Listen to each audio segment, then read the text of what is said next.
스마트폰만 있으면 각종 결제가 가능한 시대인데요. 전문가들은 돈의 디지털화에 속도가 붙을 것으로 내다봤습니다. 실제 현금 유통 방식의 중앙은행 디지털 화폐 CBDC 시험 체계가 가동됩니다. But is this idea of fintech and cashless societies? Where are we right now in the continuum of a few, Sweden and others, getting out front on this? Do you sense the politicians wanting to finally catch up with the courage of Sweden? You mentioned Sweden. A lot of the northern European economies have moved away from cash to a remarkable degree, and that really has not happened in the U.S. economy, even though it seems like it must have happened. 여러분들은 요즘 현금을 자주 사용하시나요? 저는 자주 쓰는 편이긴 한데 주위 친구들을 보면 다들 카드나 핸드폰으로 계산하는 것을 보고 놀라기도 합니다. 카카오페이, 삼성페이 같은 앱을 이용해 커피를 사 먹거나 심지어 대중교통까지 핸드폰으로 계산하는 것을 보고 세상이 급속도로 발전하고 있다는 것을 항상 느끼는 것 같습니다. 이런 현대 사람들의 생활 패턴 때문에 점점 현금이 필요 없다고 느낀 세계 금융인들은 현금을 피하고 디지털 화폐를 발행하기 위해서 연구를 미친 듯이 하고 있습니다. 디지털 화폐는 개인과 개인 또는 기업과 기업 사이에 거래를 투명하게 하고 불법적인 거래, 자금 세탁 등을 방지할 수 있다는 장점이 있습니다. 그리고 스마트폰으로 빠른 거래를 가능하게 하기도 하는데요. 이런 이점 때문에 전 세계 중앙은행들은 현금의 비중을 없애고 디지털 형태의 화폐를 발행하기 위해서 빠른 속도로 연구를 하고 있습니다. 하지만 단점도 있습니다. 첫 번째로는 해킹과 같은 사이버 공격으로부터의 위험성, 두 번째로는 정부 또는 중앙은행이 개인과 기업의 모든 거래를 확인하는 것이 가능해져 개인의 사생활이 보장되지 않을 것이라는 걱정도 많습니다. 그 어디서 많이 듣던 큰 형님들이 생각이 나네요. 일단 이런 장단점이 있다는 것을 확인하시면 좋을 것 같고요. 최근에 한 달 반 정도 전인 10월 19일에 IMF, BIS 그리고 몇 중앙은행 총재들과 공개 회의가 있었습니다. 메로나 바이러스 때문에 직접 만나기보다는 화상회의로 진행되었고요. 이 영상이 너무 길어서 정말 중요한 IMF랑 연준이 디지털 화폐에 관해서 어떻게 생각을 하고 있는지 영상을 가지고 왔습니다. 풀 영상이 궁금하시다면 밑에 설명란에 남겨놓겠습니다. 다시 돌아와서 이분을 잠시 설명을 하자면 IMF의 총재이고 이름은 크리스탈리나 기오게이바라는 사람입니다. 그리고 이 사람은 대부분 알 것 같은데요. 이름은 제롬 파월이고 연준 의장입니다.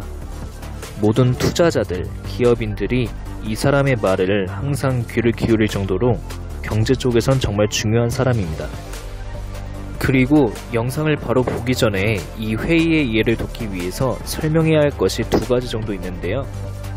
첫 번째로는 리브라인데요. 리브라는 페이스북에서 발표한 암호화폐입니다. 비트코인 또는 이더리움 같은 암호화폐랑은 조금은 다른데요.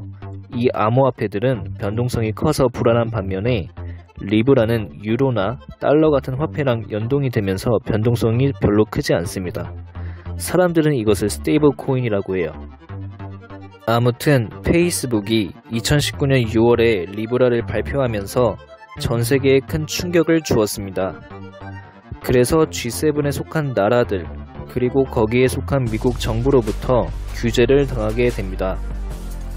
그리고 결국 페이스북의 CEO인 주크버그는 리브라의 출시를 미루게 됩니다. 그런 규제가 조금 이해가 되는 게 페이스북의 사용자가 전 세계 총 24억 명이나 있고 전 세계 사람들이 리브라로 결제를 하기 시작하고 무역을 할 때 달러가 아닌 리브라로 한다면 리브라가 기축통화인 달러를 넘어서는 결과가 일어날 수도 있다는 가능성이 있어서죠. 그래서 일단 규제를 한 것 같습니다. 그리고 최근에 페이스북의 자회사인 인스타그램이 쇼핑 플랫폼까지 진출했는데요. 이런 온라인 쇼핑 플랫폼에 리브라를 사용하게 된다면 리브라의 수요가 정말 많아질 수도 있다고 생각합니다. 여기까지 리브라의 설명이었고요. 두 번째로 알아야 할 것은 FedNow 서비스입니다. FedNow 서비스는 24시간 매일 스마트폰으로 전자결제를 빠르게 가능하게 해주는 서비스라고 생각하시면 될 것 같습니다. 카카오 뱅킹이나 토스 같은 전자결제 시스템이고요. 차이점은 이 결제 시스템을 민간 기업이 맡아서 하는 게 아니라 미국 중앙은행인 연준이 한다는 것입니다. 연준에서 2024년 또는 2024년까지 시스템을 구축하겠다고 하기도 했습니다. 만약 이게 출시가 된다면 요즘 핀테크 분야 쪽으로 영역을 넓히는 빅테크 기업으로서는 안 좋은 뉴스일 것이라고 생각을 하고요. 제 개인적인 FedNow 서비스의 의견은 디지털 화폐랑 좀 관련이 있지 않을까라는 생각이 들기도 합니다. 일단 저의 설명은 끝났고요. 바로 영상 보여드리겠습니다. The conversation today is of significance to the whole world. And of course, the U.S. plays an incredibly important role in anything that is done in the field of innovation. Some 50 central banks are at different stages of exploring central bank digital currencies. And I want to ask Jay, what is your view on the role central bank digital currencies accessible to households and firms can play domestically, but also what role they could play internationally for cross-border payments? We know that we have had an injection of momentum in this debate. To what extent do you think that the announcement of the Libra in June 2019 has pushed us to move faster in this area? Jay. Thank you. So good morning from Washington to my international colleagues, and thank you very much, Kristalina, for bringing us together today. And I'd like to start by saying that we are committed to carefully and thoughtfully evaluating the potential costs and benefits of a central bank digital currency for the U.S. economy and payment system, as well as for its international implications. We've been actively participating with other central banks and the BIS in that work, and we feel that collaboration has been very productive. We have not made a decision to issue a CBDC, and we think that there's a great deal of work yet to be done, as well as extensive public consultation to be had with all stakeholders before making such a decision. The dollar is the world's principal reserve currency, as you pointed out, and I assure you that we will be approaching this question with great care. That said, something like 80% of central banks around the world are exploring the idea of issuing currency in digital form. The opportunities and risks presented by a CBDC will differ by country and by jurisdiction, and the decision whether to issue a CBDC will be made by each individual country. So there are several reasons why a central bank might want to do so.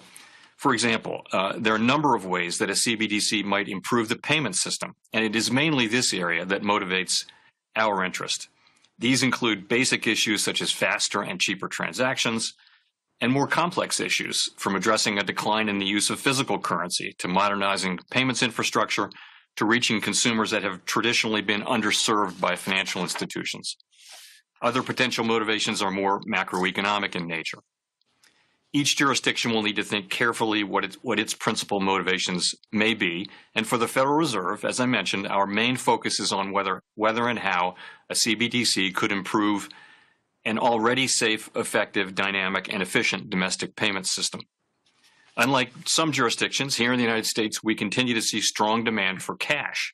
Moreover, we have robust and mature financial and banking sectors, and we have a highly banked population, so that many, although not all, already have access to the electronic payments system.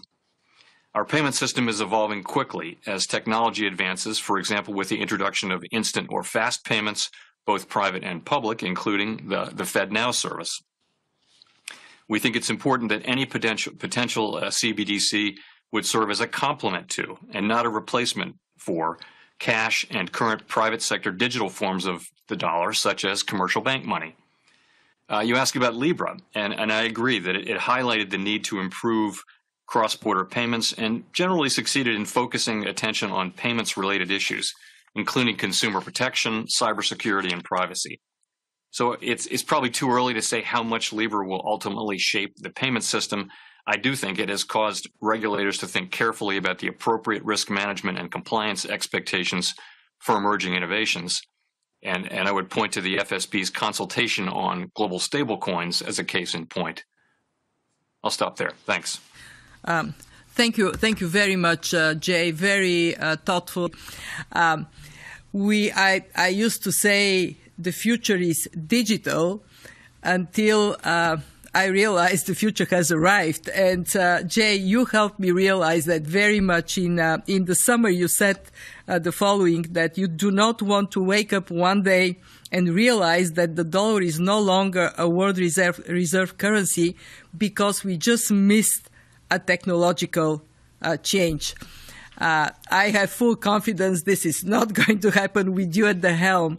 But can you unpack a little bit this thought? Do you see a first mover advantage in introducing CBDC? Do you think that technology might put us in a difficult place by changing the options in front of us? How do you think in the Fed about this technology being already present and pressing on this issue? Thank you. So the sense of that comment was really that I feel that we have an obligation to stay on the forefront of policy and technological innovation and developments as regards payments, cross-border payments, CBDC, all of those things, rather than that I felt anything needed to happen quickly or imminently. In fact, I actually do think this is one of those issues where it's more important for the United States to get it right than it is to be first. Given the dollar's important role globally, it's essential that we remain on the frontier of research and policy development. The dollar is the world's principal reserve currency, and there continues to be large global demand for Federal Reserve notes. There's about $2 trillion worth of Federal Reserve notes in circulation, and we estimate that somewhere close to half of that value in notes is held outside of the United States. Use of and trust in the dollar comes from the reliable rule of law, strong and transparent institutions, deep financial markets, and an open capital account. A healthy and efficient payment system demands these features, which reach far beyond the merely technological. So we do think it's more important to get it right than to be the first. And getting it right means that we not only look at the potential benefits of a CBDC, but also the potential risks and also recognize the important trade-offs that have to be thought through carefully. We have a responsibility both to the U.S. and to the world that any steps taken for a U.S. digital currency be taken safely. We're absolutely committed to the soundness of the dollar and to safe and efficient U.S. dollar payment systems. So in addition to assessing the benefits, and there may well be benefits, there are also some quite difficult policy and operational questions that need to be thoroughly evaluated. And just to mention a few, I would mention the need to protect a CBDC from cyber attacks, counterfeiting, and fraud, the question of how a CBDC would affect monetary policy and financial stability, and also how could a CBDC prevent illicit activity while also preserving user privacy and security. Assuming that those things can be resolved, yes, there are potential benefits, but that's going to take a lot of work and thought, we believe. So they're not simple questions, and the answers are going to need to be comprehensively understood. So I'll stop there. Thanks. Yeah. Well, thank you, Jay. So very important to indeed keep this balance. And I would be interested, Jay, how you see it. Clearly, central banks may have to regulate private sector firms.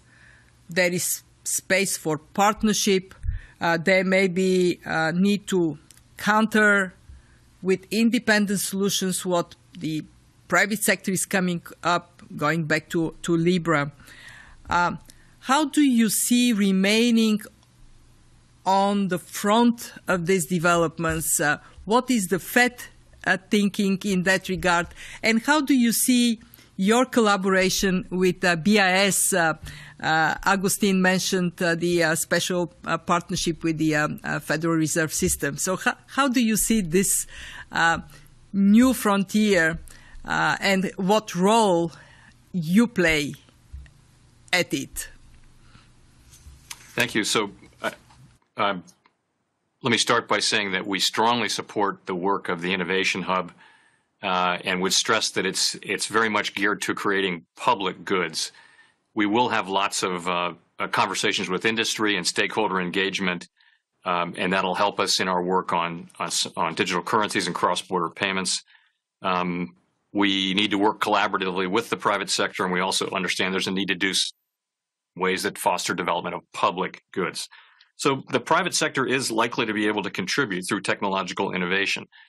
The public sector brings a perspective that seeks broad public benefits, and with payment systems, there are going to be potentially large network effects that create increasing returns to scale, meaning that we may well see over time emerging a small number of dominant players and ultimately great difficulty in competing with those players.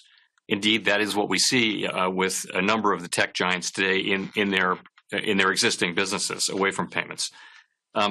We do need to collaborate with the private sector to best achieve our goals, and we're very mindful of the challenges of doing so. And yes, we can be and we must be on the forefront of research and policy development. So the Fed has been working for a number of years to better understand the opportunities and risks presented by technological innovation. We're taking a multidisciplinary approach to these issues, bringing together economists, policy analysts, technologists, lawyers, and others to tackle the subject from multiple angles. We've been able to harness the strength of the Federal Reserve System with our 12 reserve banks and the Board of Governors to help us gain a more well-rounded view of the topic. So, for example, to further our understanding of the capabilities and limitations of different technologies and platforms, we've been engaged in a number of research projects. One set of experiments is being carried out at the Board of Governors here in Washington, D.C. Complementary efforts are also now underway, for example, through the Federal Reserve Bank of Boston, which, in collaboration with researchers at MIT, is developing a hypothetical central bank digital currency. These types of experiments advance our understanding of the risks and benefits of CBDCs, measuring trade-offs between different designs and system arrangements, and assessing security risks. On the policy side, we're also actively engaging with a wide variety of stakeholders from government, academia, and the private sector to gather differing perspectives and expertise about potential CBDC issues, the range of design options, and other considerations. We anticipate expanding this dialogue to ensure that we're developing a broad and inclusive understanding of these issues. In all of these efforts, collaboration with other central banks around the world continues to be vital. Thus, we continue to offer strong support for the research efforts of the BIS, the Innovation Hub, and in particular for the group of central banks around this BIS that we've been working with to evaluate costs and benefits of a CBDC. So we think overall these efforts position us to be able to engage proactively with a wide range of parties on rapid developments in these areas. And as you mentioned, we're doing so within the framework of serving concurrently as supervisor, payment service provider, and issuer of the currency. Central bank money and private dollar-denominated money, particularly commercial bank money, effectively fit together in the current payment system. So any CBDC will necessitate roles for the public and private sector. Thanks.